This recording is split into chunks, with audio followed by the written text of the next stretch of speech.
As the black cab rapist John Worboys moves ever closer to freedom, yet another painful development for his victims. Being readied for release, he's been moved from the high-security Wakefield prison for another in London. It, of course, puts him in the vicinity of where the vast majority of his attacks took place.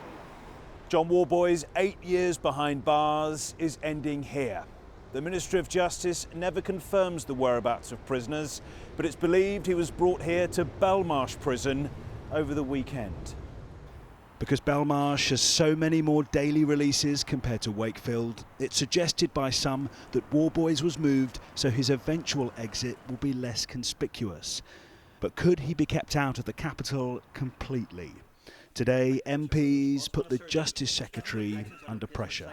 Does the Minister believe that release into the same area that attacks took place further re-traumatises the victims and stirs up community anxiety? I think what I would say to the Honourable Member is that ultimately these are operational decisions, and there are a number of factors that have to be taken into account in deciding what licence conditions exist.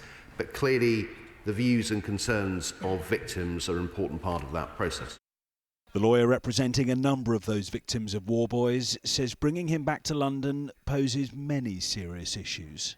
In this case, he had their addresses. He was a taxi driver, he was driving them home, he had their addresses, and we know that he retained a lot of that information. So there's obviously particular concerns for victims in London about that, and particular concerns about whether he should be allowed back into London.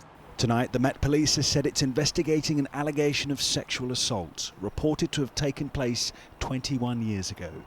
It's believed to be connected to John Worboys and reported to them in the last few weeks.